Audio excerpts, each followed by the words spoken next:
Welcome everyone to Life First Canada. I'm Karen and I'm here every Monday to give you an opportunity to connect and really remind you that you're not alone.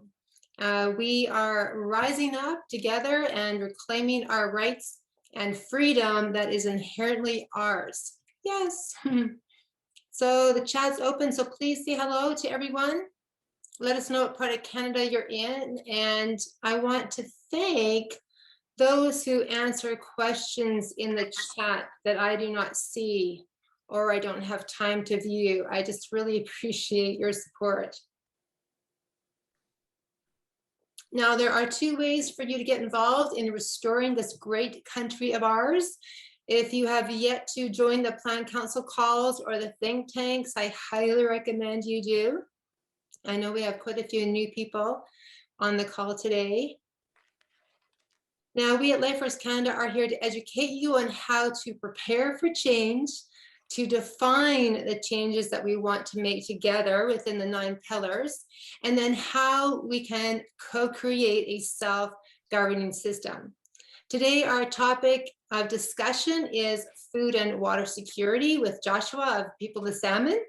And then I have a couple of updates, and at the end, I offer a 10-minute meditation. As we all know, if you're feeling stressed or uncertain about the future, deep breathing meditation is really powerful.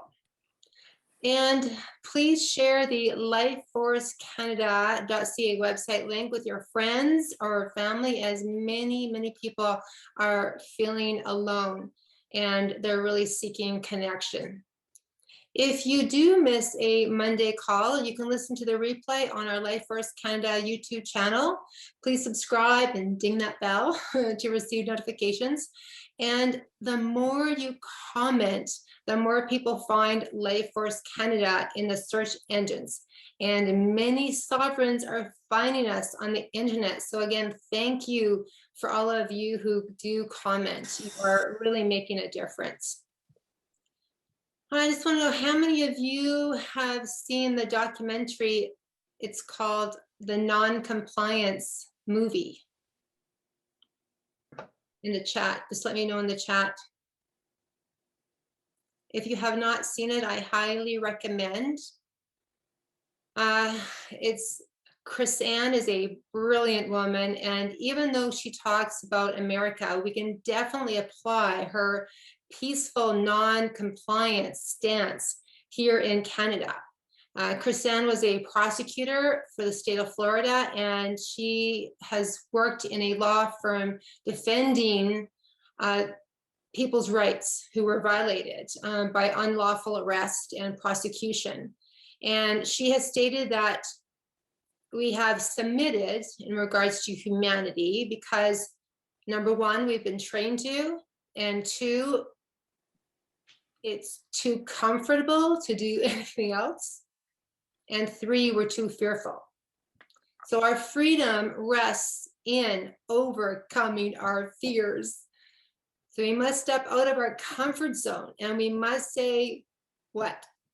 We will not comply. Peaceful non-compliance is the most powerful tool. We shall not comply. We must believe that and then enforce that. And when we comply to unlawful authority, we give that authority power. And we've been allowing government, right, to assume authority over our lives for a very, very long time. And one of the things I loved about what he said was, do we have to sue the government to get our rights back? No, we don't. So she reminds us that suing the federal government or a provincial government, in regards to Canada, is like suing someone who just stole your car. Assumed authority never becomes legal authority. So suing the government, what legally belongs to you, is unnecessary, ridiculous, and dangerous. And I just loved when she said that. Because it already belongs to you, right? And if we're in a court, a federal court where judges are appointed, right? They are appointed by a federal government. So when we sue to get our rights back, we're begging we're begging, right, for what already belongs to us. So she really promotes peaceful non-compliance is when we, the people, enforce the supreme law of the land, which we refer to as natural law. And peaceful non-compliance is really the key to our freedom, as I mentioned. And yes, I'm going to add the link here. Highly recommend. There you go. Okay, I put the link in the chat and you can watch it sometime this week. Now, I just wanted to read something here that I found on Facebook a while ago, because I know that everyone's going through so much stress in regards to our satanic government, what everyone's doing. So what if, right? What if not having a V passport meant that you could no longer go to a restaurant and instead were forced to have dinner parties, potlucks like I do, or picnics in the summer?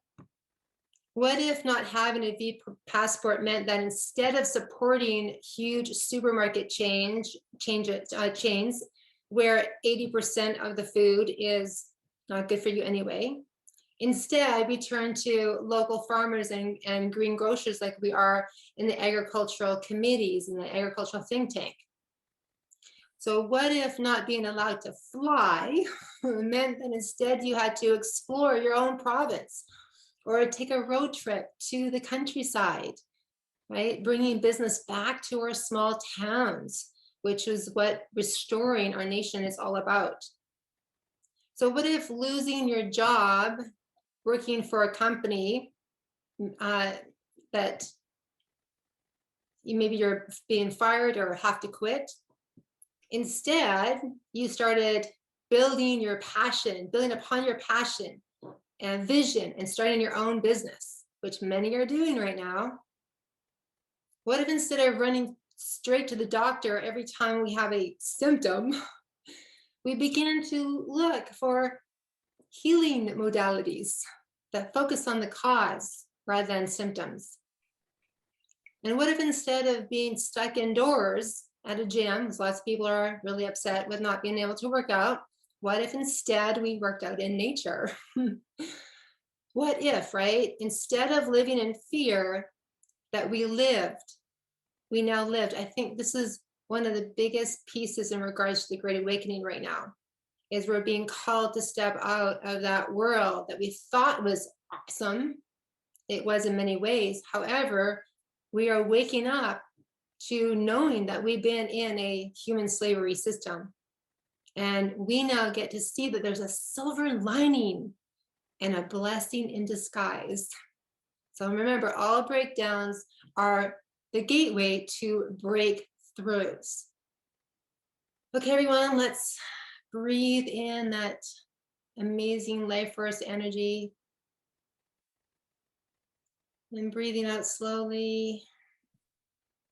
One more. Just letting go of yesterday, letting go of tomorrow. Allow ourselves to be right here, right now.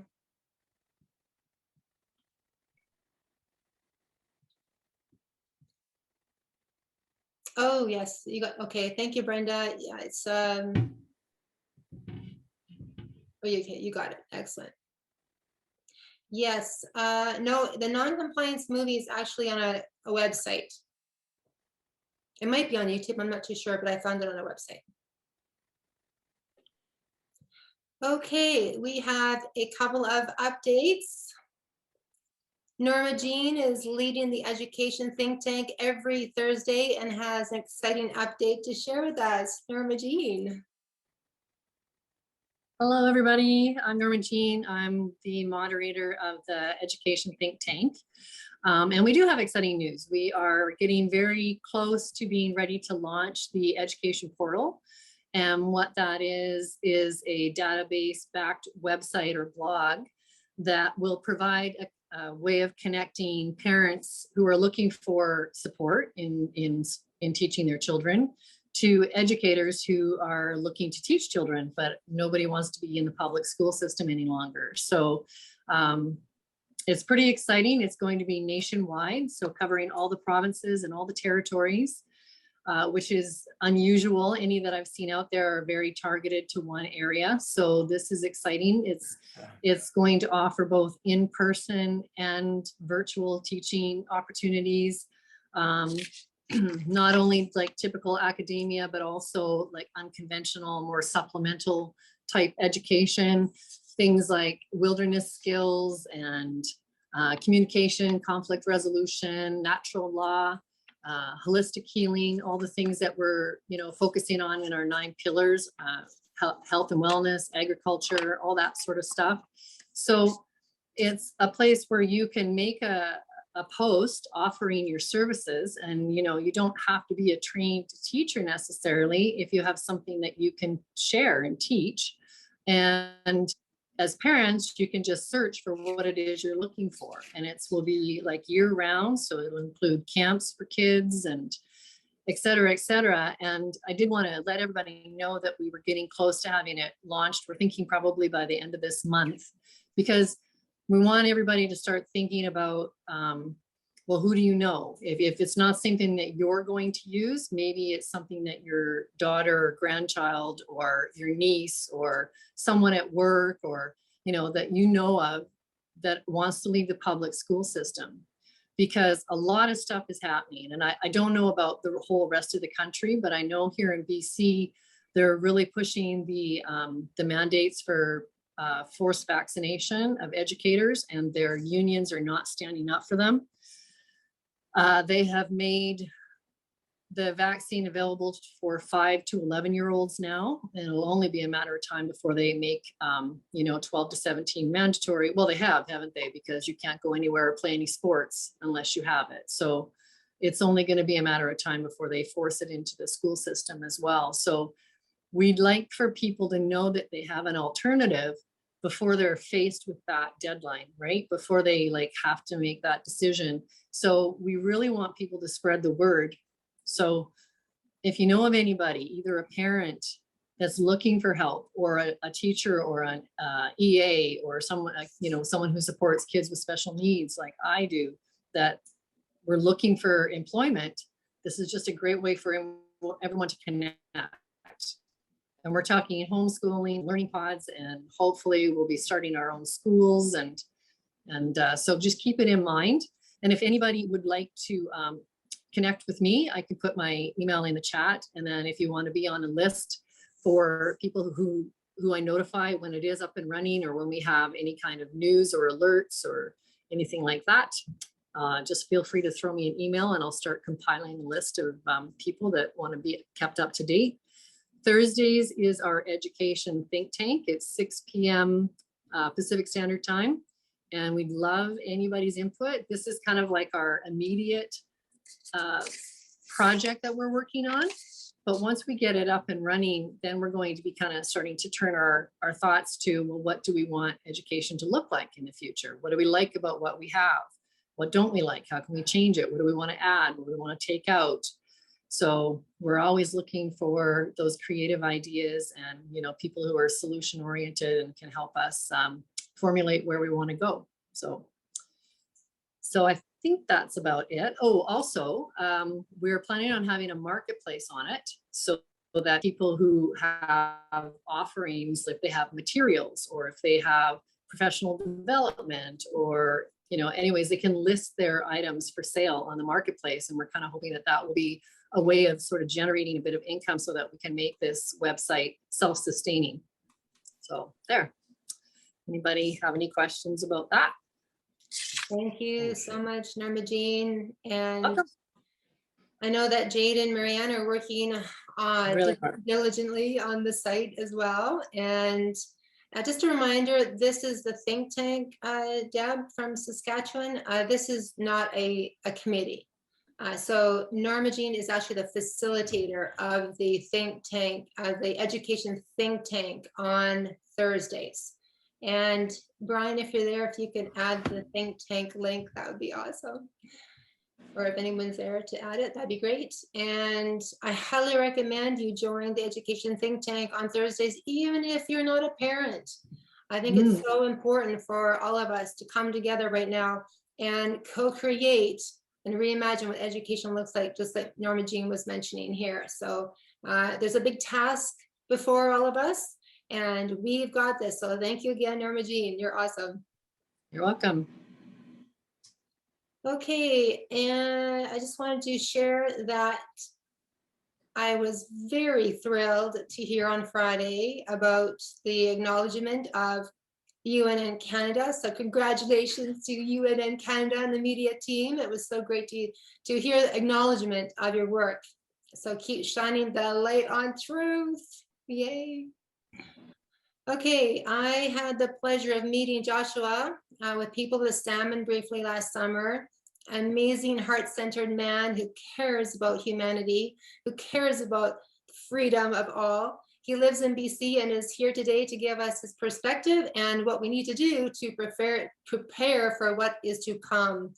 Welcome, Joshua. Thank you very much for having me today. There are a lot of things happening, especially in Western Canada, concerning a lot of. One of them is a false flag that I don't know if you've heard about the whole scenario where there was apparently people going on reserve from police and military to force vaccinate people. We have had deep divers digging into that and found out it's a false flag. Um, there are many kind of tests coming our way. I know across Canada, a lot of the spiritual people are talking about this heaviness and this weight, kind of a feeling that a big foot's going to drop and things are going to change. I would call myself an ally with the people of the salmon. I wouldn't. What I do is I connect myself with people of true hearts, people who have the desire and their hearts are in the right place to move forward into sovereignty. When I spoke at the Worldwide Freedom Rally, I was prompted to speak about the children of the rainbow and the prophecies concerning people of different nations coming together. Um, the day after, and I was pre-warned that this was not something I should really bring up, but it is out there.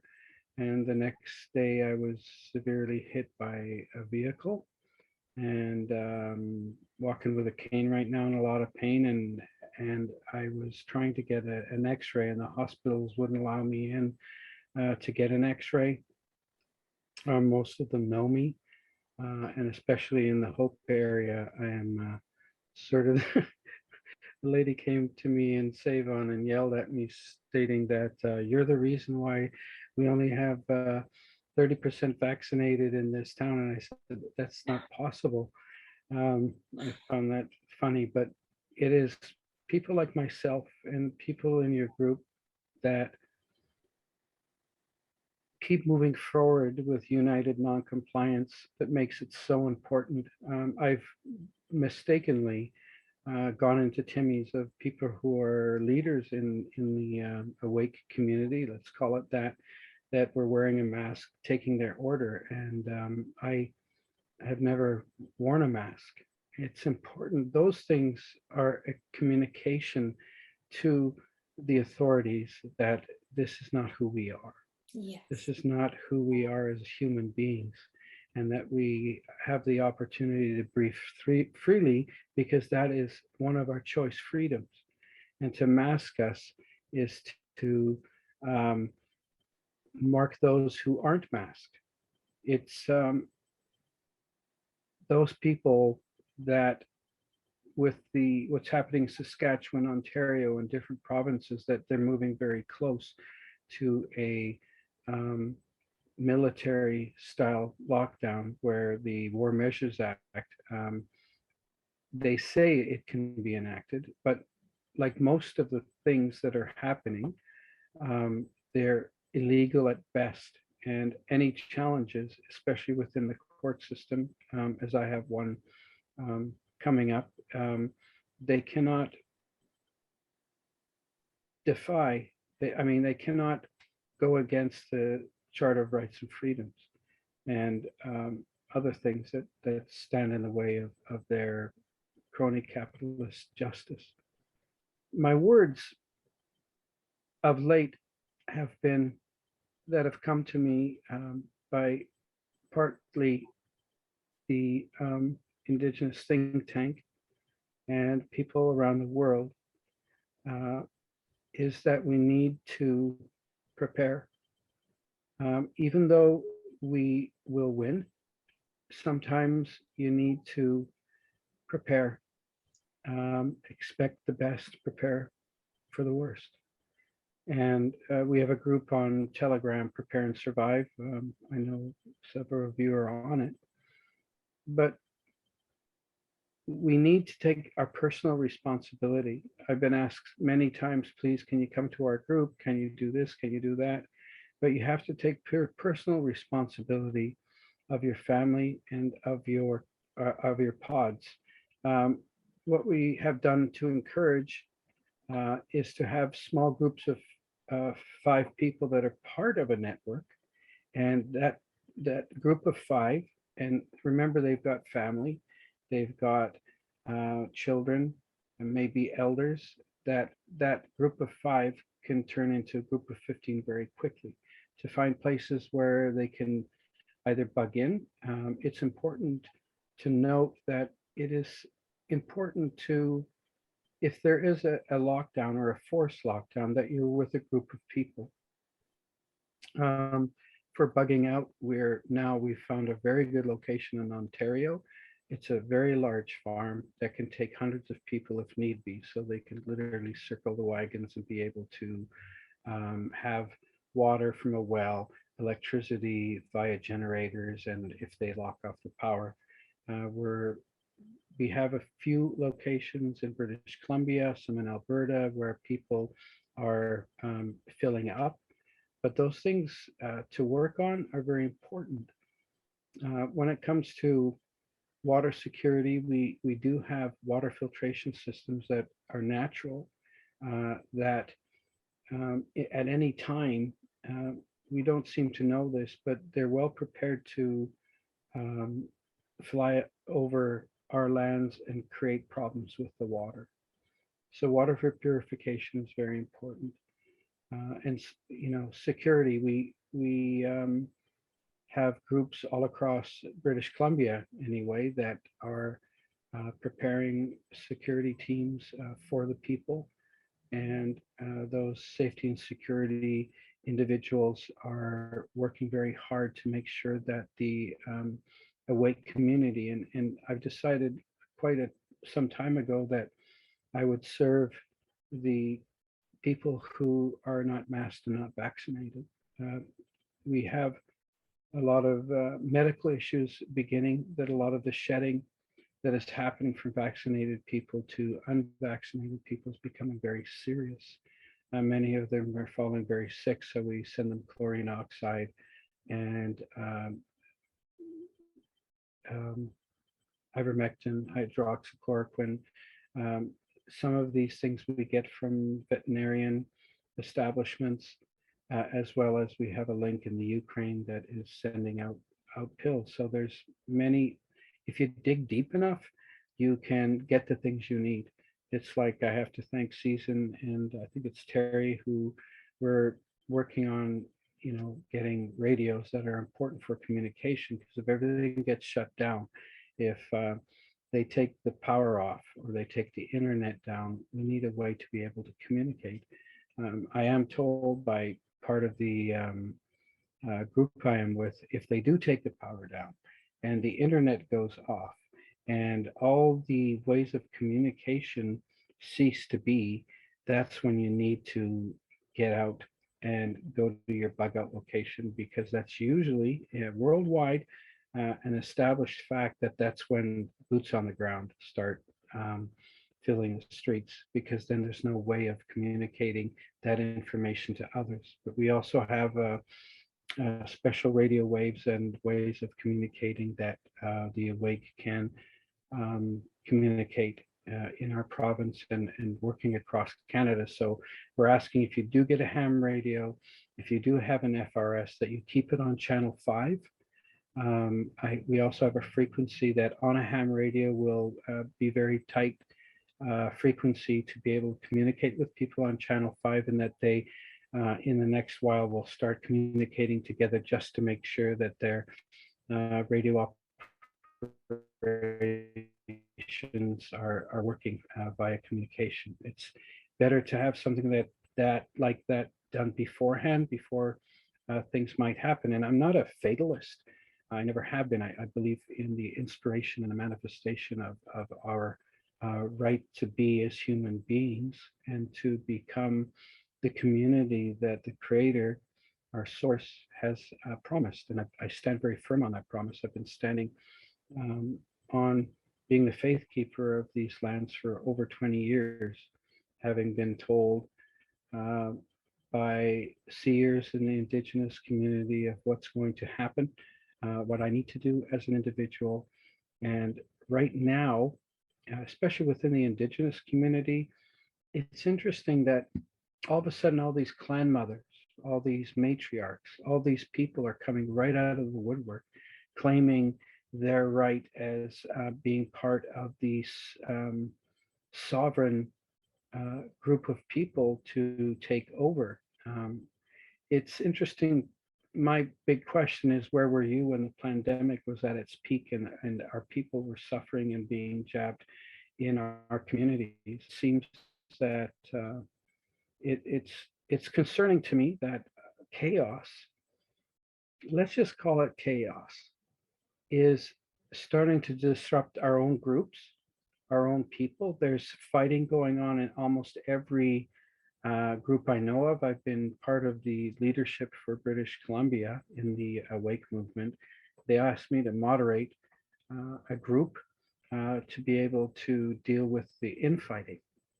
And I pulled back on it because with my accident, I'm unable to do much, and because of the pain, and I backed off. And I'm sort of glad I did, because what many of the spiritual people are communicating with me around the world is like, there's a narcissist attack.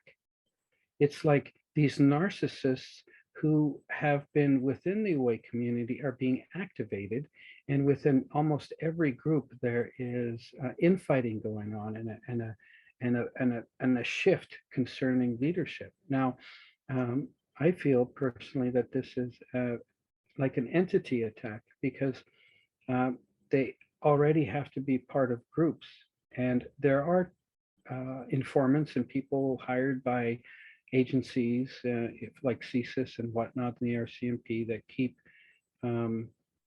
informed, and informants that are paid. But there's a spiritual activation of narcissistic individuals that it's about their ego and about their me, that are starting to really cause friction in a lot of the groups. And I'm sure you probably understand what I'm saying. I don't know always what to say.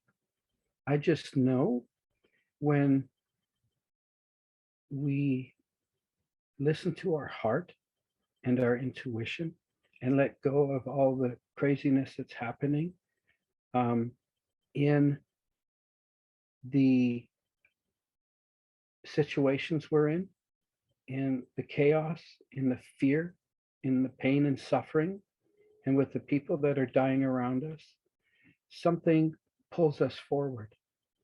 Something triggers us to go into the right direction of where we're intended to go. These things are very, very critical right now, because if we don't listen to our heart, and if our hearts don't connect with other people within our own groups and within our established friends, we can go into really crazy places.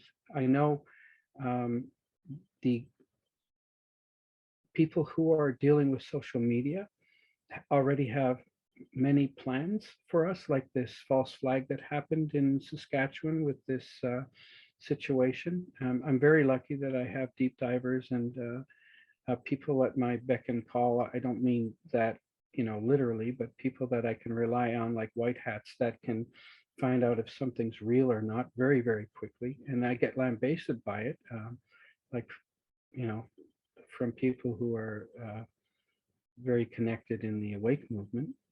But all I do is I love truth more than anything.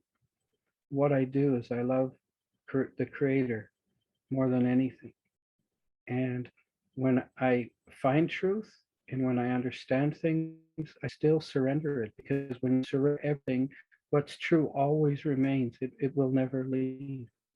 So that is the ability for us to build a foundation for us to build community, and a foundation for us to be together. The Creator does not see color. We are all Indigenous. We are all people that are marked for a wonderful awakening, which I have been praying for 20 years in my territory and connecting with others outside of it.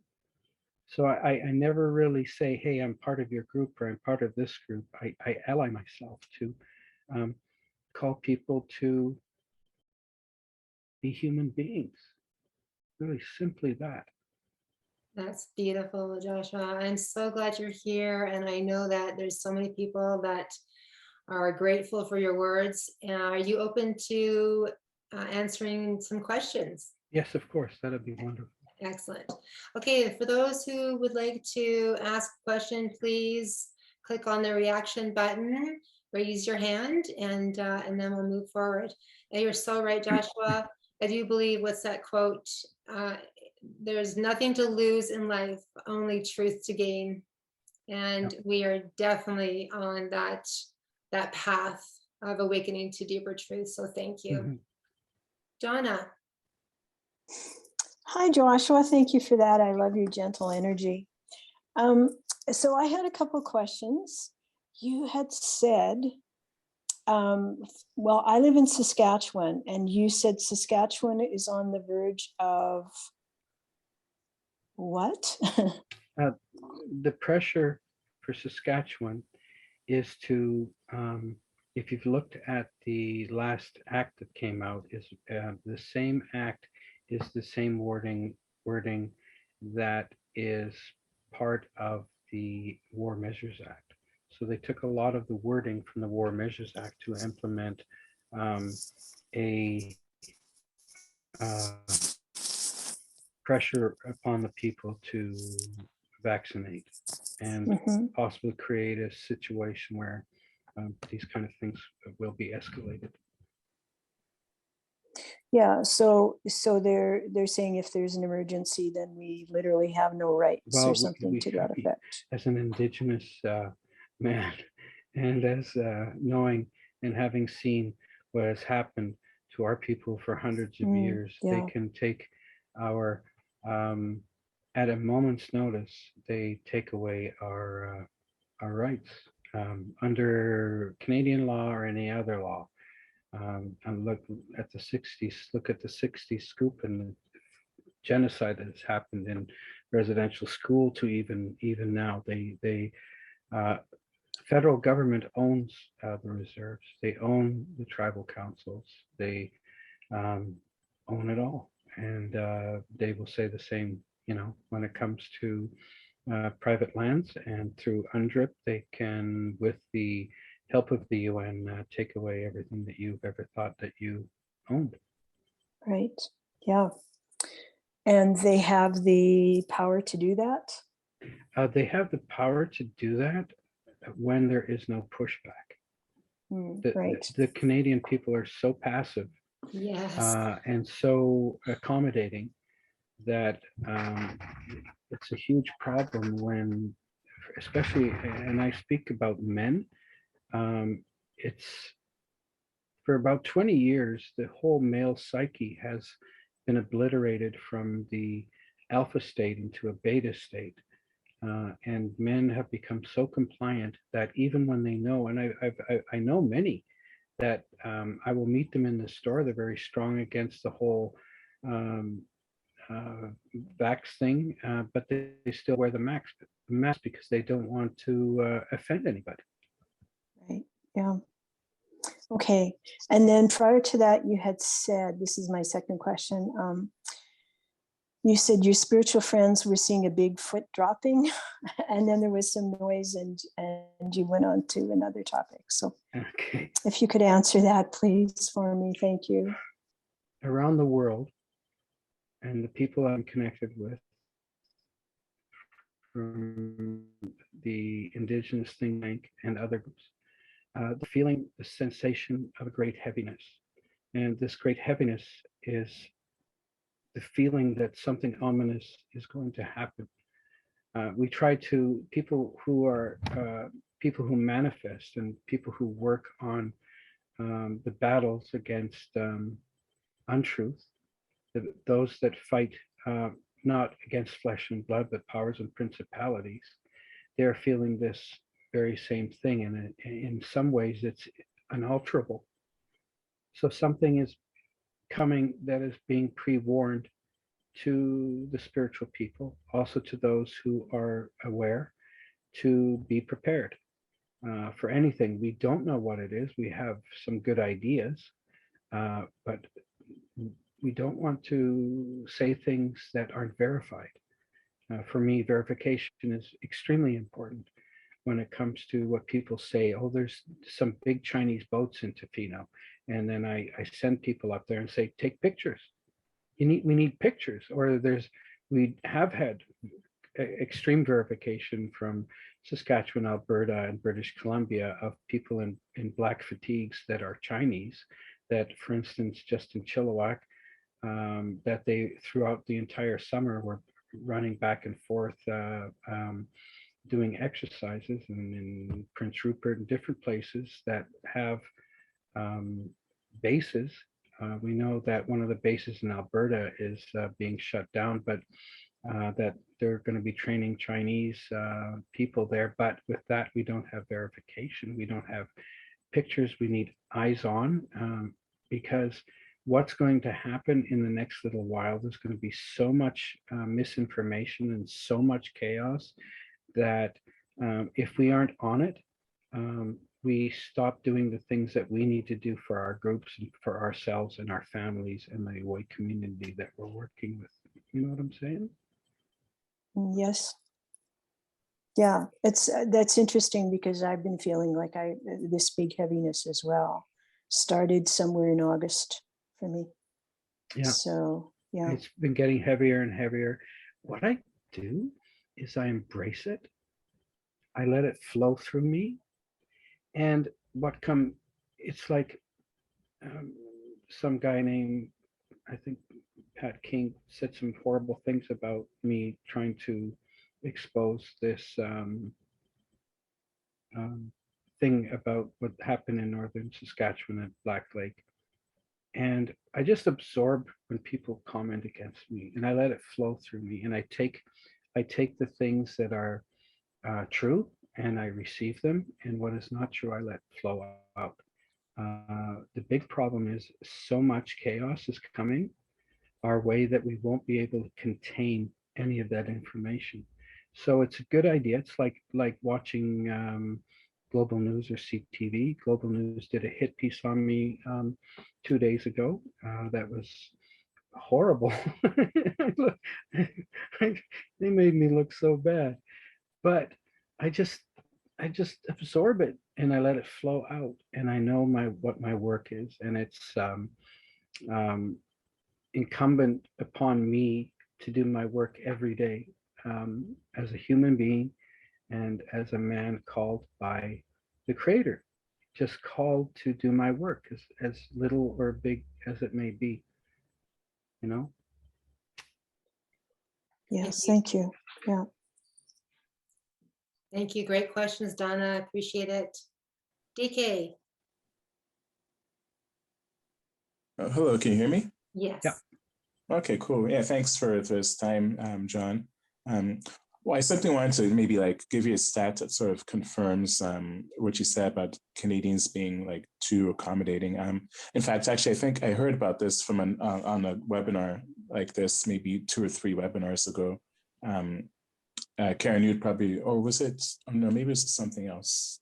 Anyway, like what I wanted to mention was the people's. I'm not political, but looking at the stats from the previous election we had, I think the only party that wanted to talk about these real issues was what, the PPC or something, People's Party of Canada. Yeah. But they only got like I think maybe less than 5% of the votes, which conversely I think means that 95% of the voting public of Canadians are okay with what's going on, which is very, very, I mean, it was just, when I heard that, it's kind of like discouraging.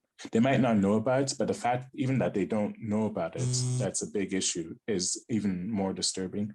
At least in the US, you have the red states that are speaking up about this. You have, people quitting Southwest Air. Anyway, I just wanted to use that to confirm what you said. Anyway, my question was, what's the name of that Telegram group? Because I tried to search for it. I didn't see one. Is it Prepare and Survive? Yeah, Prepare and Survive group. Okay, I'll have Yeah, to look for it. it's Prepare and Survive group. Prepare and Survive group. Yeah. Okay. And it's growing all the time. We are linked with other groups as well that are trying to prepare and survive. But with your comment about politics and voting, and mentioning, the red states and blue states, the reason why they're fighting so hard, people like Linwood and other groups, is because the system is so innately corrupt that they will place anybody who they want into power. And in Canada, that so much of the voting system that is set up by the, what's that computer system again? Promise? Hey? Is it?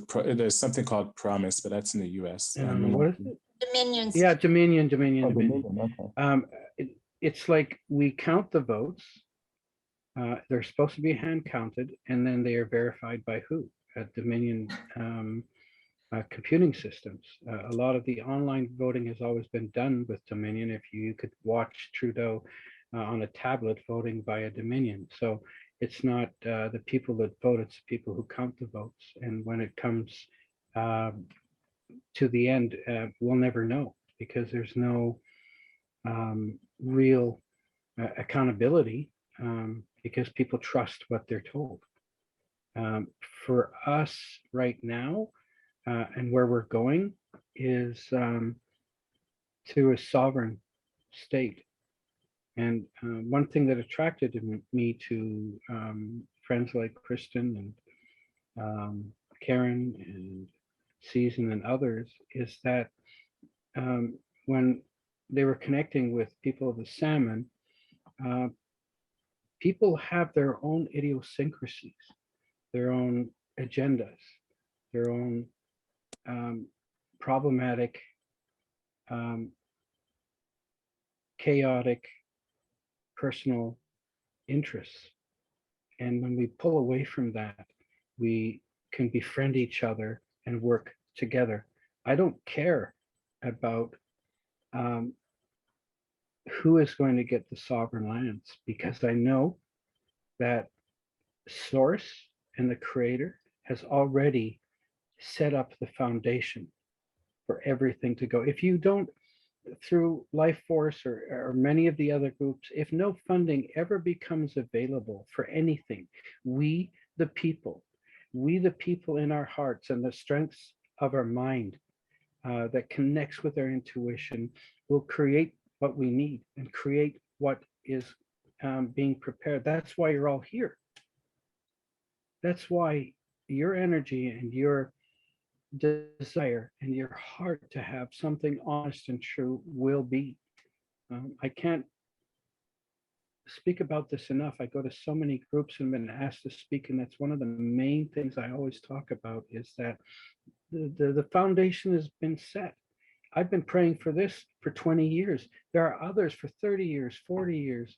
Some of the ancestors, and I'm not trying to allude to anything about um, the past, but when they were doing the ghost dance, when they were being slaughtered by the military back in the 1800s, they were praying, Creator, help us. Creator, save our people, save our land. And those prayers as well are part of a foundation that will bring us back to what was truly intended as a real people. Thank you, Joshua. And to add to that, what you're saying in regards to connecting to our heart, I do believe we're going to go beyond surviving. We're going to be thriving because we are all going to be so heart-centered. Thank you. Great question, DK. Thank you. Okay, Terry. Hello, Terry. Good. How are you? Great. I just got a couple of comments. We went down to North Battleford to check out the things they're doing there. They're constructing the Sask Hospital into like a FEMA camp. We got boots on the ground down there, and we're checking out. The military had moved into Bill Gates's land. I was just going to let you know that. And also, I just got a notification that Coal Lake bombing area they're moving into build camps up there. So I just was going to tell you that. The Battleford one, we're actually setting up, there's a team down there that's checking out every day what's going on. And they're moving in. They figured 2 weeks they'll have that Sask Hospital in North Battleford ready to go. So I just thought I'd let you know that. We're keeping an eye on it. And our group up here in Lloydminster right now is got people now assigned to go around the perimeter of our area, just checking to see if there's any movement of troops or things being set up. So we're preparing. We already got our radio system, which is ham radio. It's good that that gentleman told us channel 5. That'll be great. Also, I'm getting aircraft radios set up for movement of aircraft. To do that, I have handheld, and I also will have a base station. So we're checking that out, and we're setting up. I got a CB radio system too if everything goes down. Just thought I'd let you know that, and it's a great call. And you guys did a wonderful job on United Network Canada. I loved it. It was great. That's all I got to say, and I'll pass it on now. Thank you very much. Thank you, Terry. We appreciate your update. You and Carla are doing amazing work up in Lloydminster. Appreciate you. Yes, we're trying to do it. We'll keep being notified what's going on. Perfect. Thank you so much. I just want to thank Terry for that as well. One of the things that if you are on a ham radio, the frequency for channel 5 to stay in contact with people who have less powerful radios that are in channel 5, the frequency is 462.662, which is the frequency that is used to be in contact with people who have regular FRS or GMRS radios. Okay, great. I'll tell them that. We're also set up repeater systems around Lloydminster so we can all be connected. Awesome. So great. I will forward that on, and thank you very much. And we'll talk to you again. Cheers. Excellent. Cheers. Thank you for that piece, Joshua. Christina, hello. Hi, thank you. Thanks, Joshua. I'm sorry that you had that accident, and there are no accidents. And what you said about intuition and heart, I've always wondered why there's so many women in the front lines of this movement, and it's quite evident that women have a deep understanding of intuition. So we're really listening to that part of us, that deeper part of us. And I want to ask you a couple things in that, do you think that they're using Saskatchewan as an example of what's coming to the rest of Canada, and they're using it to see how far they can go in Saskatchewan? And because it's a bigger Native community is there? That's my first question. And then my other one is to, I believe you did a workshop in Chilliwack a while back. Yeah. That was you? Okay, awesome. So then I would really I do freedom circles and around, I won't say exactly where location was, but so we would love to have you as a guest through Zoom, but also if you'd be willing to do something that's just focused on what we've been talking about tonight in that workshop format that you did together in Chilliwack, because I wasn't able to go, and I thought, wouldn't it be great if you could put something together for Life Force Canada members, et cetera, for people that would really love to dive a little deeper into preparation? Would you be willing to do something like that? So that's one question in that one, and I'd be really grateful to hear that. We are preparing to do a video series that will show everything. I would have been working on that. I can, like, right now, I have to use a cane to walk and to move around. I can't lift heavy things or do some of the things. But one of the comments you made, it's very interesting. Before my accident, about 3 days earlier, I was just doing my thing, and I saw myself having an accident 3 times in a day. And what I would do is I'd take that energy and then I will let it go and try to create a mental picture of safety and security. But on the day after the Worldwide Freedom Rally, I still had a major accident. The wonderful thing is I had a passenger that when I looked over, my side impacted first. I hit a vehicle that went right through a stop sign and went out towards me. And we flew about 8 feet. My side hit first. But when I looked over at this woman, she's from your area. She came as one of the awake individuals that deals with some of the administration and things. Anyway, I saw her being held and slowly put back in her chair. Part of me was going, what about me? But it's awesome because I think everything happens in a way that it's supposed to. I open myself to allow for that because we can, second guess stuff, but I just try to go with the flow and realize that things are happening the way they're supposed to. I'm trying to do a video series that everybody can benefit from. One of the video series that I'm already started is how do networks work? How can those networks of awake people turn into pods or cells of 5 people, and how can they operate? I mean, there's many things that I talk about because of my experience in as a preparedness coach. A friend of mine and myself, we've taught many Indigenous communities across Western Canada concerning bugging out and bugging in. I'm more of a bugging in specialist, as my friend's more of a bugging out guy, but we both have very qualified ways of teaching.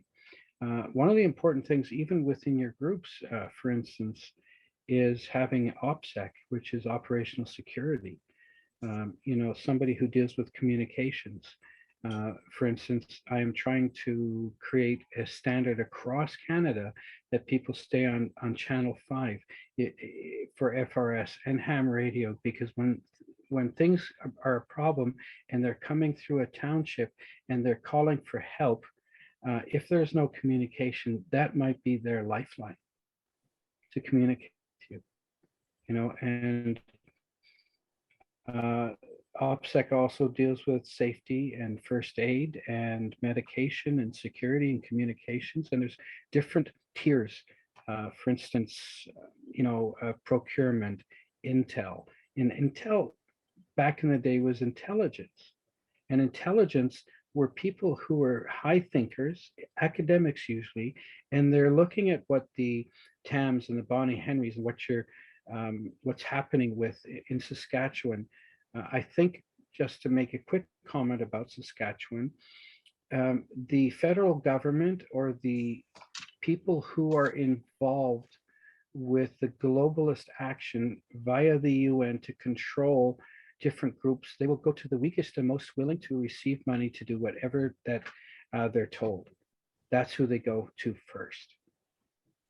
So know that the weakest link is destroyed first, right?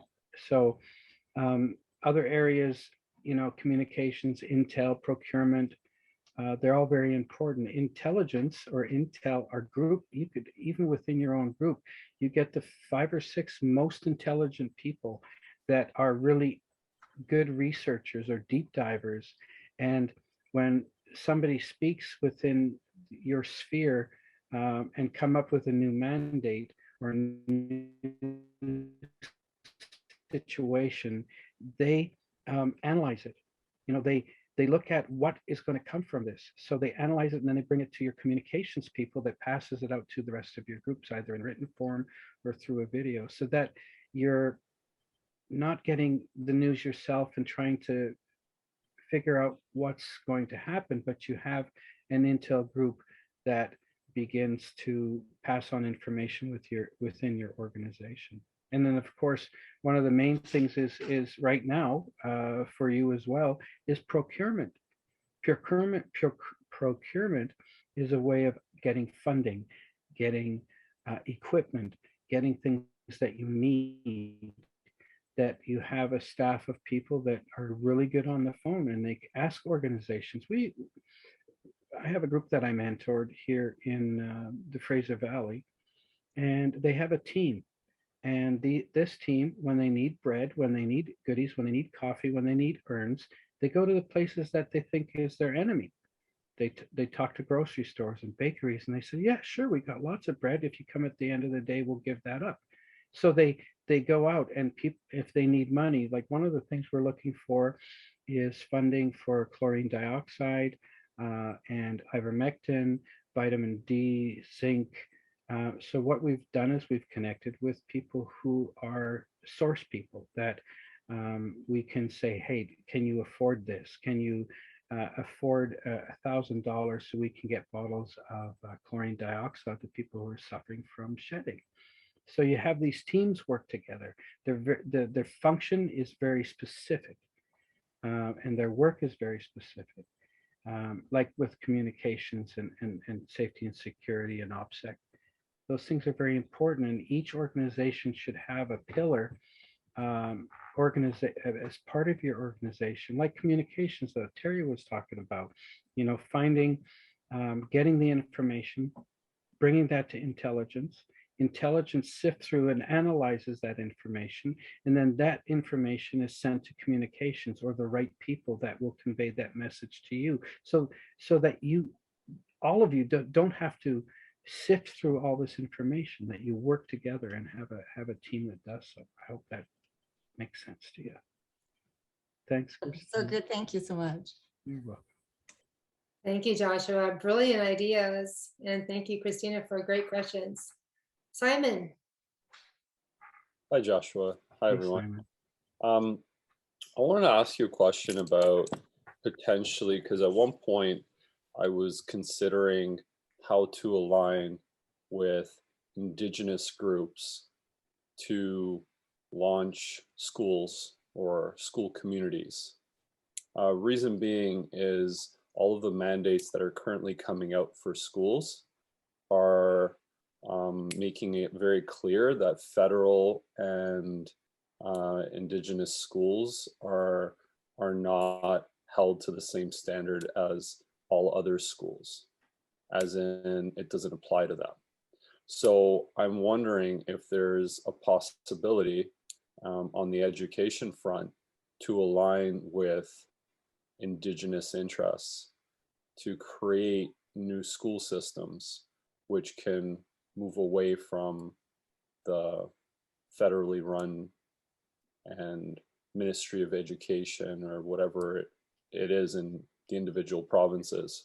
So I wonder if you could speak to that, because at one point it was my thought, because I was getting these emails. I own a private school. So I was getting these emails saying, you have to mask up, you have to vaccinate, you have to do this, that, and the other, but it doesn't apply to federal and Indigenous schools. So how, and then after that, I brought it up at some meetings, and I'm basically told that all of these Indigenous groups have been infiltrated, and there's really no point in trying to align with them.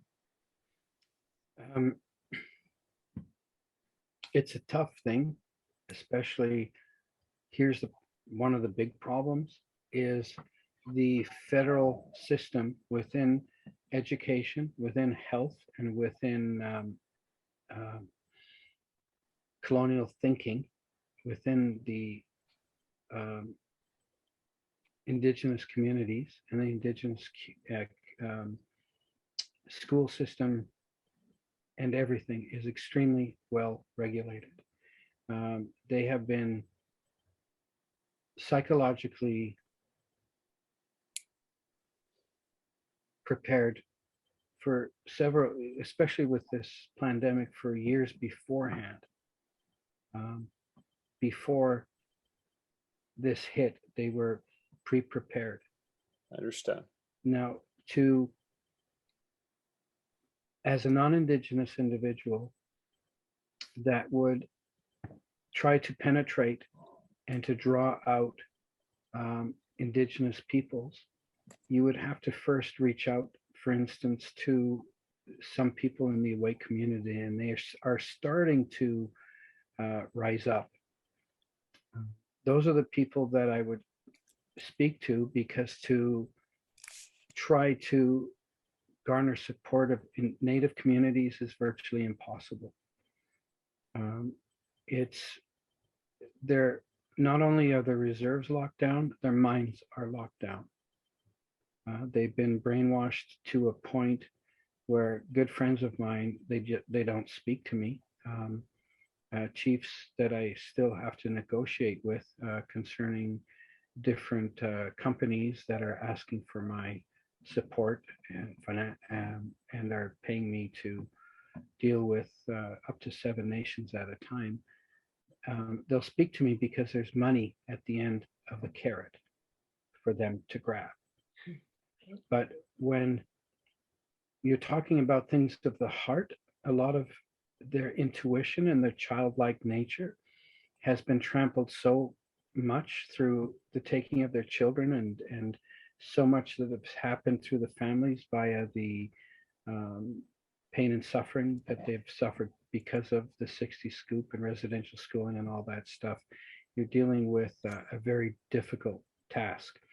The best thing you can do, and a lot of people don't seem to realize how groups can penetrate into the hearts and minds of the Indigenous people, is you find a friend that's Indigenous. You find a friend that will entrust themselves to you. You find somebody that is awake, for instance, that you help support and with their children. It's that one individual that finds trust with you, that she or he will speak to the others, and that's how people become very effective. The mind and the mentality of most of the Indigenous people is, oh, you're like the Christian missionaries. You want to come and save us, don't you? You know, that's how they think. So, okay, I appreciate that concept of a grassroots movement where you connect with people, but I guess I'm wondering on a larger scale if there are First Nations groups that are awake, that are trying to oppose what's happening, because aligning, let's say there was a group of First Nations people who were aligned with our core values and would be interested in getting behind a school, then putting the two together, having a First Nations school aligned with another school, like creating a community, would create a force field around the school, protecting us in a lot of ways from all of the mandates that are coming out, because they don't want to get involved in the First Nation schools, or they just have them so well regulated that they don't need to mention them in these emails that are sent out. And I don't know a lot about it, so this is why I'm asking the question. And I've wanted to look into it, but I don't know the best approach. If you, for instance, approach a school or a group that are part of education, your school will be red flagged very quickly because of your philosophy and the way you believe. Befriending people, and it may seem like something grassroots, but once the word gets out, it's within the Indigenous community, it goes like wildfire. Because here's what happened in British Columbia, I think across Canada. One of the reasons why the pandemic was so successful to lock down Indigenous communities is because 2 or 3 years prior to the pandemic, nurses were, each reserve was given money for a nurse or a healthcare worker. Now that healthcare worker was directly linked, in my case, to First Nations Health, and then Fraser Health, and then the Bonnie Henrys of the world that control all the mechanisms by which they operate. So that local nurse would cut the nails of the elders that had bunions on their feet or needed insulin or needed help with medical services, and they became entrusted. When you garner the trust of people, and especially elders and people within the community, then everything that they say, especially when it comes from the government, becomes the truth.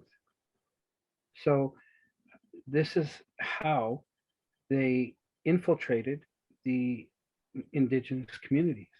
Now, for you to do what you want to do, is to find, let's say, education groups, become a member of theirs on Facebook, or meet somebody that you know is Indigenous with children, connect with them, become their friends. It may, especially when you manifest what your heart desires and what you want to do, those people will come to you. Something will happen where you'll run into them. If it is your heart's desire to create an education system that will help the Indigenous, but not only because they're Indigenous, but they're human beings, that nature will effectively change the outcome of your community. Are you getting where I'm coming from? Yep. Okay, I appreciate that. Thank you. Thank you so much, Simon. And Joshua, you gave us so many insights. Thank you. And before I get to Barbara, I just wanted to look on the chat here. So Rhonda just asked in regards to how do we know when to stay bugged in and when to bug out to friends out in the country. And yes, definitely listen to your intuition. Joshua, do you want to speak to that? I've been asked this question so much. I can imagine. That, I can't give anything really standard, but many years ago, I was hunted down by the mafia and the angels. You know who I'm talking about. I spent almost 2 months on the run. And close to the end, my vehicle was shot up, and interesting that a bullet went through this rear of my seat, but nothing penetrated me.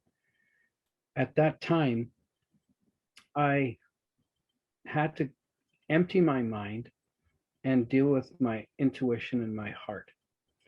When there's a lockdown and when there are troops on the ground, to bug in is not always the smartest thing. It's to find a location that you know where you can go to. When you bug in, you should never be alone. There's stories of seniors and they would, in Venezuela and Argentina, where they had very similar actions of their countries being taken via, the banks. So they had nothing. And what happens in the first few weeks, and I'm bringing this up because it's very important right now, the alcohol rate has gone over 600%. People are drinking like crazy. People are on drugs. People are taking prescription medicine because of their depression. Now, if that all shuts down, what happened in Venezuela, that people who could not get their alcohol, and these are normal people, they would get together with groups of 3 or 4 people, and they would go to house and to steal people's alcohol because that's the only way they could survive. So this single man, an elder with a gun, he didn't want to hurt anybody. Somebody crashed through the front door and said, "We want your alcohol." And he says, "I don't want to hurt you, but if I have to, I will." And somebody came up from behind him that snuck in through the back door and whacked him on the head. So if you are together with a group, it's important. If you are going to bug in and you have a few homes or have a home that you feel secure and safe in, you need numbers. To know when to bug out or when to bug in is also, I feel, very strongly an intuitive sense of when you really feel the urgency to leave, then leave. Now, if you're wrong, that's fine. You've got your bug out back. You've got food stores and stuff in your vehicle, and you go out to your location. And if it's a false start, then all you have to do is go home. At least you're ready. Bugging out can also be a dangerous scenario, especially if there are factions out there that are force vaccinating people. This is happening in Vietnam. In Vietnam, they have a situation in Vietnam where warlords oversee areas, and these areas in Vietnam, nobody listened to the vaccination orders. Nobody really cared. But what happens is money that comes from the CDC, WHO, and different globalist groups said, "Okay, we want you to force vaccinate." And all these warlords were given plenty of money, plus through the main government, and they went door to door with at gunpoint, forcing people to be vaccinated. Now, with my intel as well, and I'm just going to say this, in Mexico, they have a very similar political situation. Mexico is becoming like a honeypot. A lot of people are going there thinking that, oh, they've got such nice places to go to, and the people don't care about the vaccinations. No big deal. But they're all run by warlords. Exactly. Every section and every area in Mexico is run by established, and not necessarily cartels, but people that run the show militarily and through their police. So at any time, if money flows into Mexico, and that's why I remember with Christina, we were talking about Saskatchewan, when the money can flow freely and the things can be forced by politicians and the police, it's who is the weakest. Now, Mexico is not a strong country when it comes to moral integrity, and all they need to be paid off. And I've been, people ask me about it, and I say, get your people out. It's becoming a honeypot. It means there's hundreds of people are there, and they will come with their guns if they get enough money, because all their police live on bribes. That's how they survive. I'm so glad you said that, Joshua. I've been sharing that with so many people, is to stay where you are right here, because we have friends here. We've got people, we have a big community, but there's so many people who are moving to other countries, and then they find out that they've moved, or they're already on their way there. And yeah, it can be safe right now. However, when all this goes down, right, if it does go down, right, then they don't have integrity, and so there's going to be a lot of looting and everything, etc. too. So thank you for sharing that. And Gabby, I know that what the topic that we're discussing right now can bring up a lot of fear. So just everyone, just take a moment right now and breathe deeply. As Joshua said, on the other side of all of this, we win. It's just making sure that we have the tools and the knowingness what to do, and making sure that we're secure and feeling safe as we move through the transition. And so we're here to listen to everything, even though we may not want to hear it. It's really important information. But thank you, Joshua. That's great. Yeah. Barbara, hello. Hello, thank you for this evening. You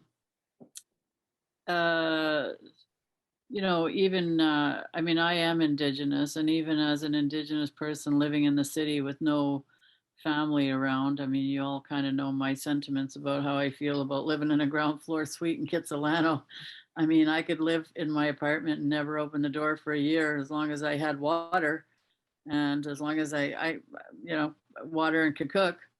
I don't really need a fridge, but I mean, yeah, I definitely feel vulnerable here. And I was thinking, Joshua, I was wondering if there's a way to get a hold of you, but also about these groups that you were talking about, and the you know, connecting with these, you know, whatever these I don't know if they're intentional communities or what they are. I mean, how do we find out where these people are and who they are and that kind of stuff? And I mean, I am almost, except for the cooking part. I mean, I've got my Berkey water filter. I've got lots of dried goods and stuff, you know, whatever. It's just stuff I can for food. But I'm just like, I don't know where to go. And I don't know, you know, like I feel like here, I mean, our water source is up on the mountain up there in Vancouver, you know, it's up there in the watershed. And yeah, I don't know. I'm just like, I don't know where to go. I don't know how to, you know, and you know, I don't even know how many people there are in Vancouver. So I'm like, well, where are these communities that we can connect to? So that's probably my biggest question. Are you on Telegram? Yeah, I am. I tried to find that group you mentioned. I could not find it. I looked, I punched that in, but I still couldn't find it. If you can find me, Okay. I can link you up. Joshua J.D. Lemens. Joshua J.D. Yeah, Lemens. Lemens. Lemens. Okay, I'll try and see it. I'm getting Plan Council. Is JD like two separate letters? Yeah, no, it's just all one word. I put it as one word. Oh, okay, JD. Yeah. Okay. I'm still getting no results. I don't know. This is weird. Lemens. I don't know. I'm still not. Oh, here, let me try it. I'll try it here. Anyway, somebody else can talk about. Yeah, I'm just kind of concerned for all of us urban dwellers.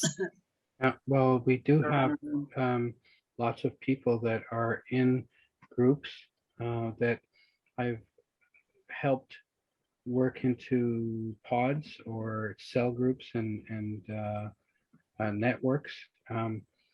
The thing that is hardest for people is they end up with so much fear that they actually don't do the things that they know they should.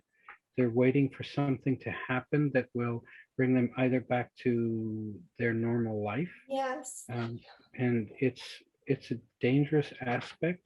I know when you look back at the Second World War, there were many Jewish families that had often many opportunities to get out, but they decided their money or their families were more important. Instead of leaving, they ended up dying through concentration camps or through scenarios that was part of the final solution, as it were.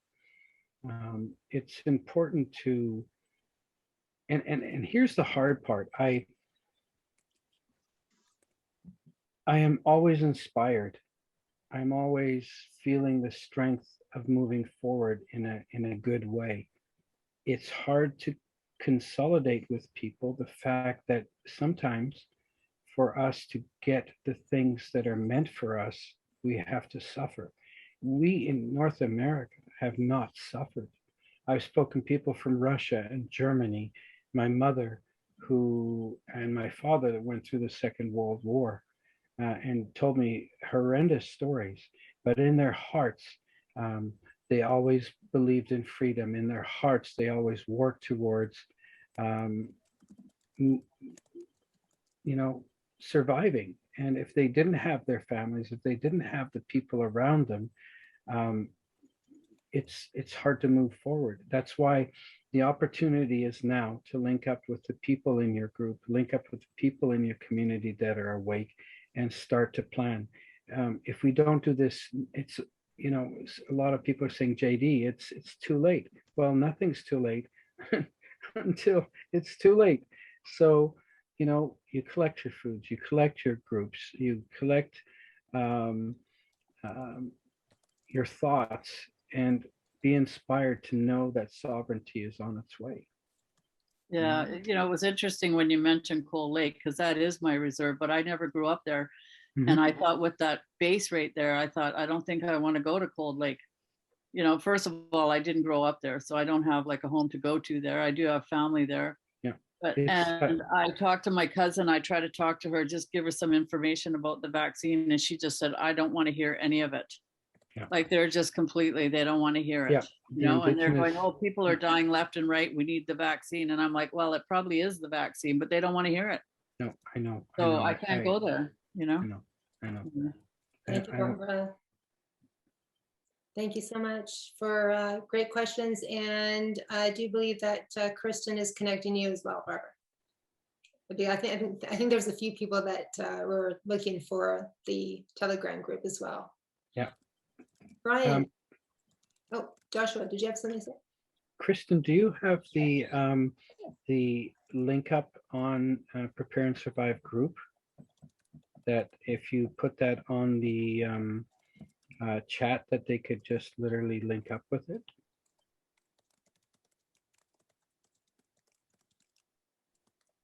Kristen? Yes, I have shared it multiple times throughout the meeting, and I'll share it again here. Okay, I haven't looked at the chat, so. Yeah. So yeah, I've been directing people to go to the website and sign up, and then you will be directed to the Telegram group. Thanks, Kristen. You're welcome. Brian.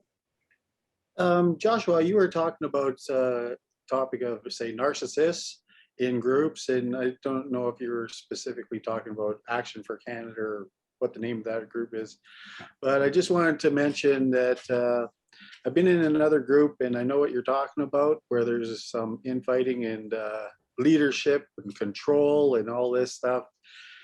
And I've not been in other groups that I know what's going on in there too. And one of the things that I really just want to say was this is one of the main things that I value about Life Force. I don't see it in here at all. It's fantastic. So I really just want to say, everybody, keep your mind on that and try not to have infighting in here.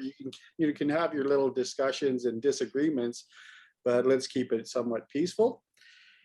There was another discussion about a lot of the women in what they're doing.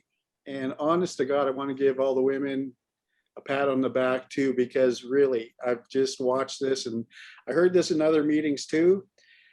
And I never said anything then, but it gets brought up again today. And I just think there's so many women that are making a huge difference in this, that I just want to say, like, I recognize the effort that's going into this from the women, and I'm impressed and very thankful. It's great to see it. That's really, I just wanted to give two positive little outlooks on things, that the women's participation and effort is greatly, it's valuable. And then what's going on in Life Force is very, very quite peaceful and smooth, and no infighting or narcissists. With that, I think I'll yield, except for there was a little bit of a discussion in BC about ham radios. They might be getting a good deal on ham radios in BC. If that works out in BC, they may link us up with the rest of Canada with some deals, like big deals on ham radios. with that, I yield. Thank you, Brian. I think that the deal we're getting is through Terry, who's one of your people from Life Force. Yeah. And we're very appreciative of our connection with that. I just wanted to speak a little bit about narcissism. Narcissism is power and control without love. And we're seeing so much of this in many groups. And it's important for us to always see it for what it is, especially when it's coming.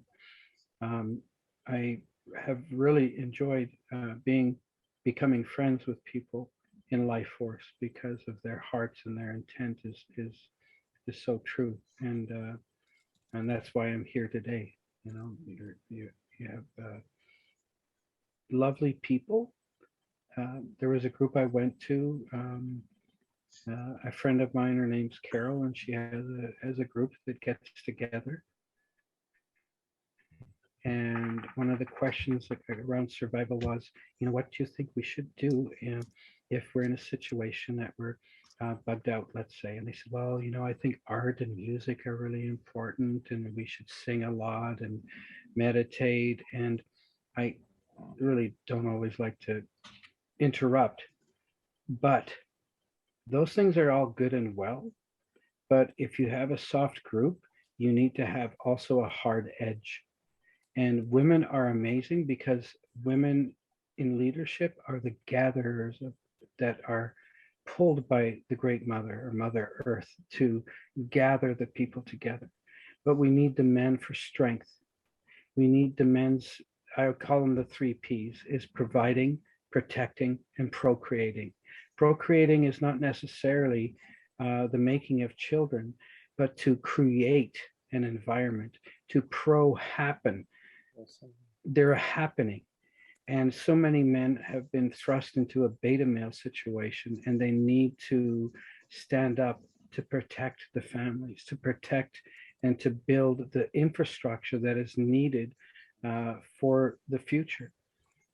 They need to stand up. They need to be strong. They need to do the things that they were meant to do, and not to shirk their responsibilities, because we're finding it very hard in many of our groups for the men will not stand up because they're weak. They see their weakness. They don't know how it happened. I know how it happened, but they need to just, in a lot of ways, stand and offer themselves in the work that they're capable of doing. A lot of these leaders, the power control cabal, they're basically psychopaths, narcissists, and we're kind of afraid because they have incredible wealth, power, and resources, and we don't really know how to, you know, fight off what they have. So maybe we're a little afraid of that, but on a regular basis, I just kind of dive right in head first, and I'll, you know, engage in somewhat of a debate with anybody about anything. If I got a point to make, I'll make it. Yeah, I truly feel that there's I don't know, I think it's Psalm 91, where it says, you know, 1,000 will fall at my left side and 10,000 at my right. We survive. And the man that I am, I will never back down, because the power that is within me is within you, every single one of you. And we will survive, and we will be triumphant, because it's written. Yeah. It is written. Thank you, Joshua. Love it. And Brian, you're so sweet. Thank you so much for your very kind words. Always appreciate you. Donna, Joshua will answer one more question. Donna. Hi. So I found your Telegram group and sent you a direct message, looks like. So I was, because I live in Saskatchewan, I'm now having to decide what I'm going to do in a very short period of time here. So could the gentleman that was talking, I believe he's from Lloydminster, and he was talking about keeping an eye on the border, and also talking about the converted facility, or in process of converting the facility in North Battleford. If that person could just send me a direct message on chat, that would be really good.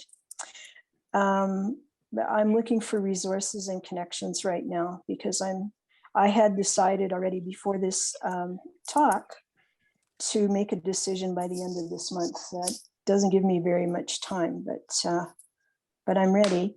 So what do you think the time frame is for us here in Saskatchewan? I've been given many bits of information from all over Canada. Yeah. Honestly, I move when I'm told to move. When we really let go of our mind, and allow our heart and intuition to take over, it connects directly with source. And I was going to continue about my situation when I was on the run and being chased down by the mafia and the Hells Angels. I would go to a home in the interior, and I hardly slept, but I fell asleep, and I was woken up at 3 a.m. and told, go, you need to go now. So I got up, I thanked the woman who was the head of the house there, and I said, I need to go. Well, an hour after I left, somebody came in an Escalade, and she was going to have a breakfast party, and he stood in the middle of her garden smoking a cigarette, a big guy, because he had linked somehow me being there. But I left at the right time. There, when the struggle of serious emergencies happen, there will be a thread that you need to focus on, and to let go of your brain thinking and let your heart and intuition thinking come to the fore. When that is accelerated and you trust it, because if you trust the Creator, the Lord, God, Source, it really doesn't matter what you call it, because it's all connected to the one thing. It speaks very strongly. It will direct you. Trust me, when I was on the run for 2 months, I lived by it. And if I didn't follow it, I would be dead today. And that's happened several times in my life. And I've talked to ex-vets and people who've been in war or in gang situations that their life was meant to be spared. Same story every single time. When the heightening of stress comes, beings and truth will be on your side and will direct you, and you will know when to go and what to do. I believe that with my whole heart, because that's why I'm here today. Amen. Thank you. That's beautiful. So when I lived in Saskatoon, I was told to go to Calgary, and I was there in a week. So Spirit literally picked me up and moved me. So I have some sense of what that is, and I feel also, as we're talking, is that heightened sense that you were talking about is coming through for me. So yeah, because I didn't come here to be. Well, we'll see what I came here to be. We'll find that out, right? I like So, how you put that. There's a thickness here. There's fear. There is all kinds of senses, but it's also the lifting of a veil. It's foretold in prophecies that in the times that we are in now, a veil comes up very slowly, and source becomes more effective when we let go of ego to allow creation or the Lord or the Creator to direct you. But there's also a mimic. There's an entire universe created that is a mimic, that if in our ego and in our specialness we want to attach to it, we think it's truth, but it's the mimic of truth. There are things created in such a way that if we don't let go of our personal sovereignty we can be duped and tricked into a path that could be destructive to us. That's why the calling of the children of the rainbow, that's why the calling of those who are called by my name are so important, because those are the meek. And the meek, I always say, are not weak. We will forge through and we will survive, and we will. I don't like to use the win, word win, but we will allow our people to be the sovereigns that we were intended to be. And this is the time. Now is the time. So prepare. It doesn't matter if things get bad or harsh, or if people die, we will survive. And it's our communities, like even within your groups, find out who's in Saskatchewan, Upper Saskatchewan. Find out who's in your area that you meet in person, because believe it or not, Zoom is not real. It's not real until you meet those people and give them a big hug and say, what are we going to do together? It's not real. Do you understand? I absolutely do. Yeah. So we've had some of these conversations before with some of the people around here. So, yeah. And so I will talk some more to the folks that I'm connected with right here on the ground in my community. And, and decide, and I trust that the right information will come through at the right time for what I need to do. If I need to stay and be with the people here, then that's what I will do.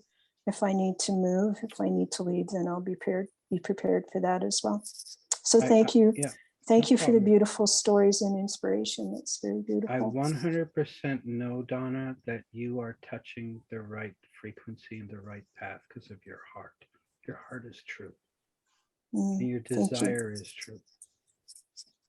Thank you. Thank you, Donna, for being here. Okay. Oh, thank you. Donna, actually, Terry is here. Terry? Yes, I'm here. Donna, with the assembly in Saskatoon, a fellow by the name of Jason is there. I can't remember. I don't remember his last name, but also we'll keep you updated what's going on in Saskatchewan. If you get on Black Sheep Truth Media, we're going to be running videos, and we're watching what's going on in Saskatchewan, in North Battleford, and around the boundaries of Lloydminster. So we'll keep you updated. Just keep going on Black Sheep Truth Media, and we'll update what's going on. And don't be in fear, because we're going to take this and win. We are going to win. Absolutely. Thank That's you, all I got Terry. to say. Yay, thank you. Yeah, I was talking with Carlos. Yeah, Right. Black Sheep Truth Media. Good dude. Yep. Yeah, really connected with him. So thank you. That helps me a lot. I appreciate it. And Donna, you've connected to the Plan Council of Saskatchewan with Deb as well? I've been paralyzed with fear the last while, so that's enough of that. Now I know why, right? Yeah, so yeah, going forward, I'll start taking action immediately. Thank you, Karen.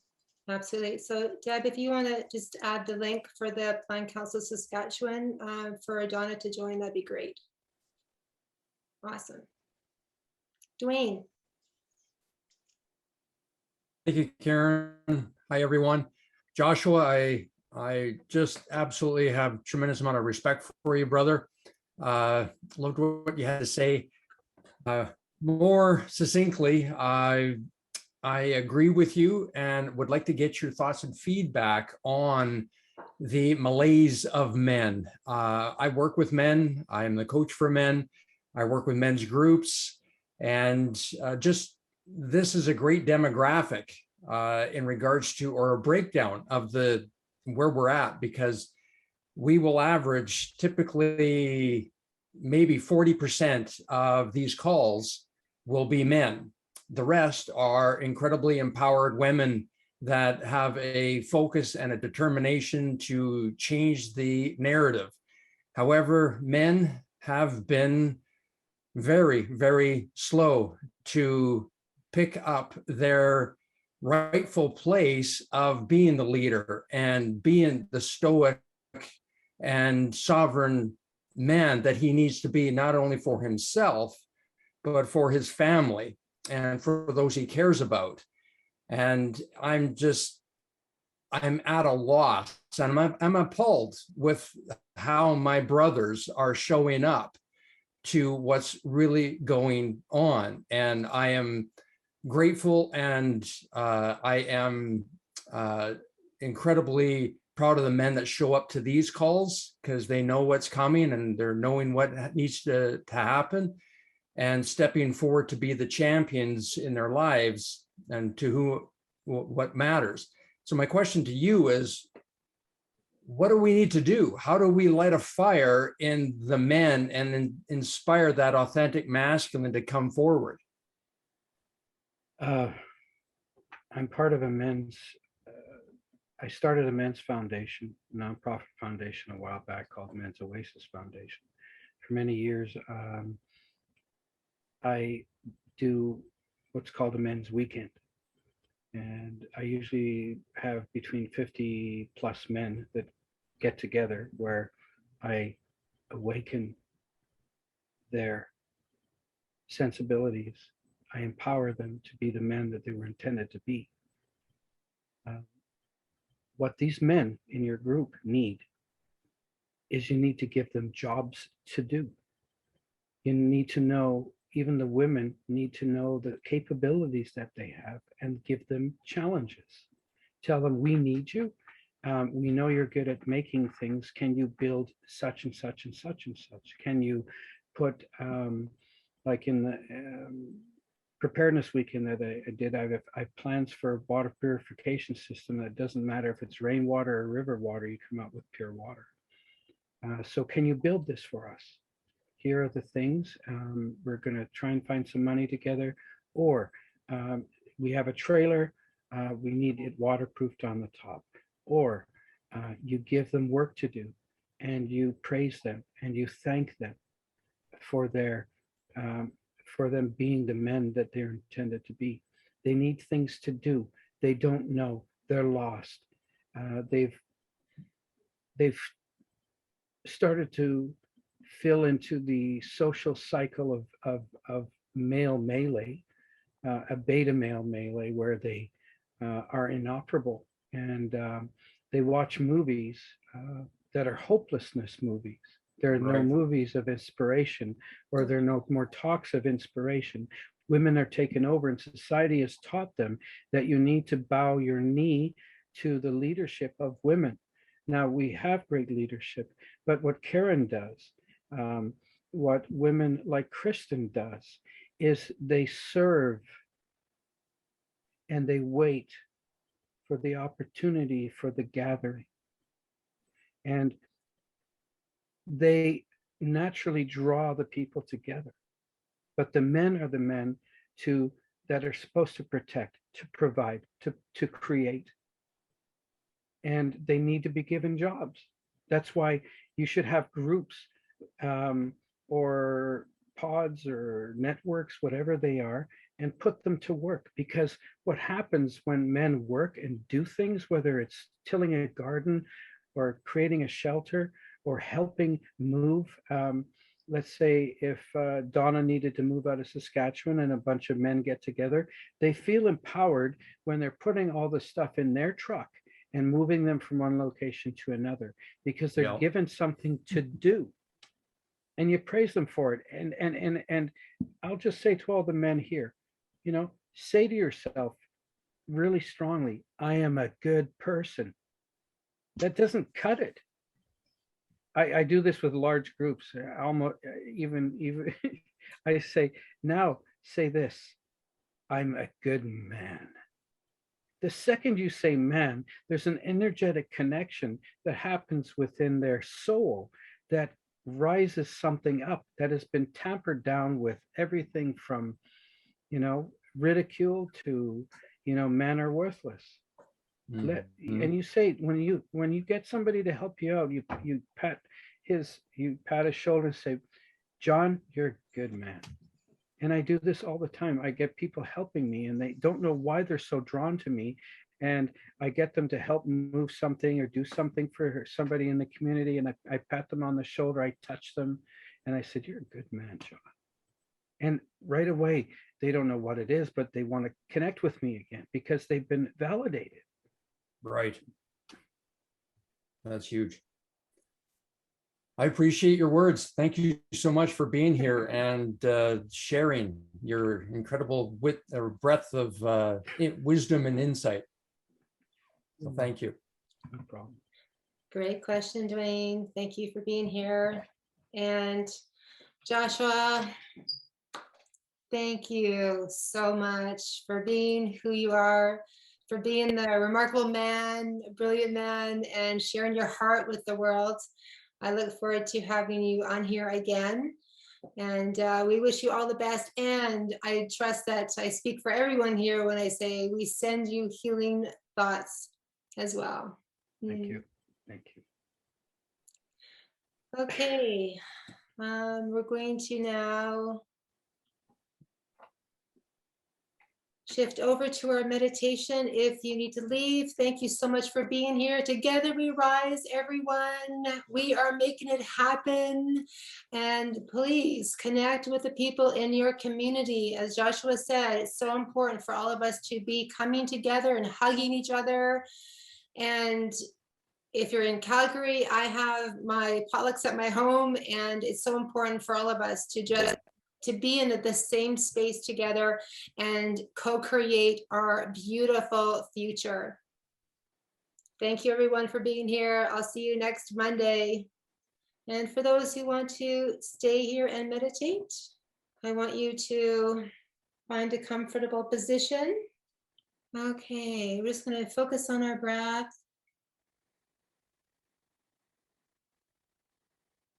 Breathing in to the count of 5 and breathing out to the count of 5, and just slowing our breath down. And just knowing that in the receiving of all of this knowledge, that you may be feeling a sense of overwhelm. I want you to trust that your subconscious mind took in all the information to serve you in the future.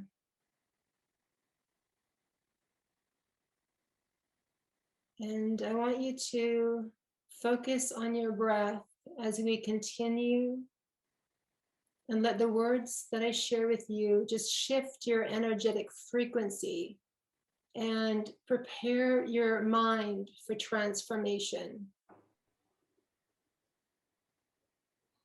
And so you're just going to be saying to yourself the following: I am safe. I am abundant.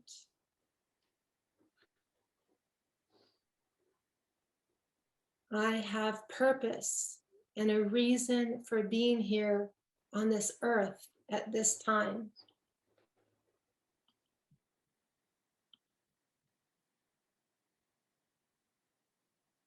I am so aware of my miraculous nature.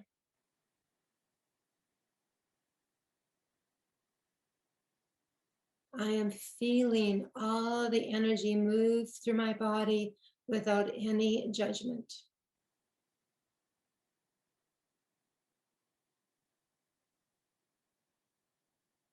I'm allowing myself to relax.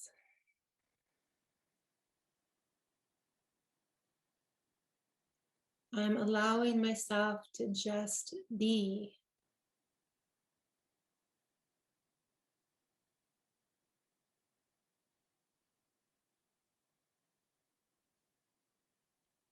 I'm visualizing myself laughing and saying, I made it.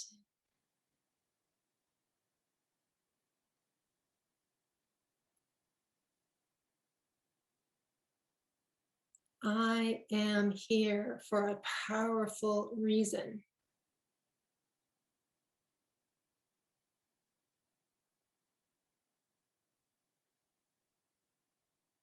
I am amazing.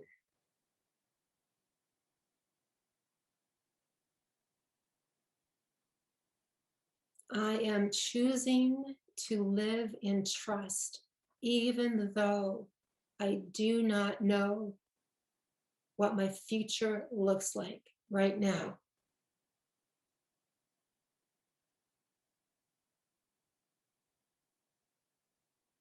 I am saying yes to allowing my greatness to shine.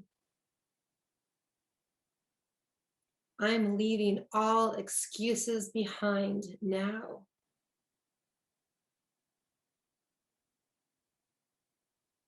I am choosing to live in the freedom frequency of life.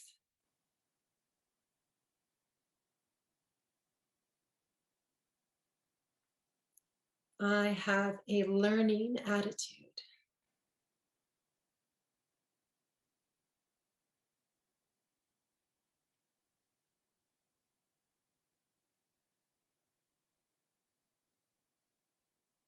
I am open to receiving the abundant blessings of the universe.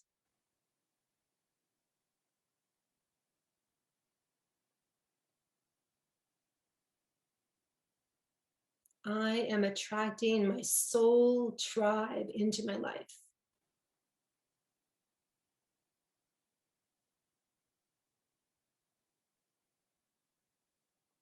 I am willing to grow.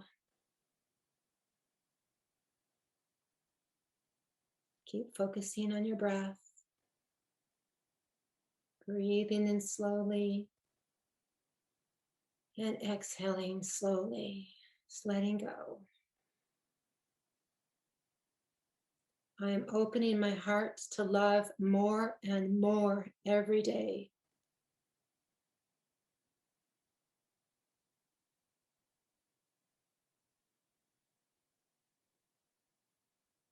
I am confident in my abilities.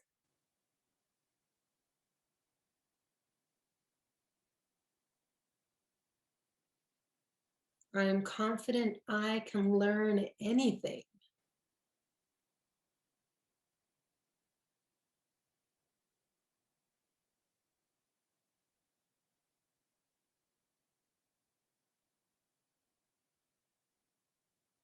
I'm releasing my fears and know that I can adjust to change.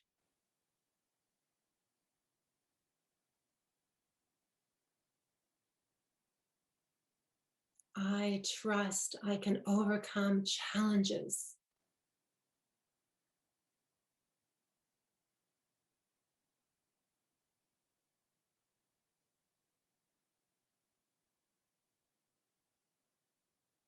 I am loved by my Creator.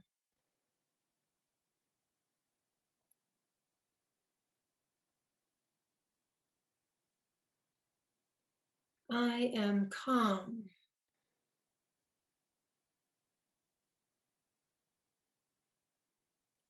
I am love. Keep focusing on your breath. And now we're just going to sit in silence, unplugging from the third dimensional matrix and sitting with the I am presence of you.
Get a nice big deep breath in.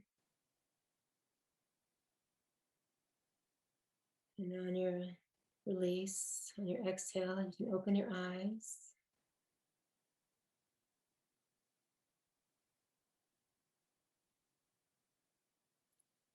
If you can continue meditating, I recommend you do. I know that as soon as I end this Zoom call, I'm going to be going to meditate myself. If you're in Alberta, I look forward to seeing you on the Plan Council Alberta call tomorrow night at 7 p.m.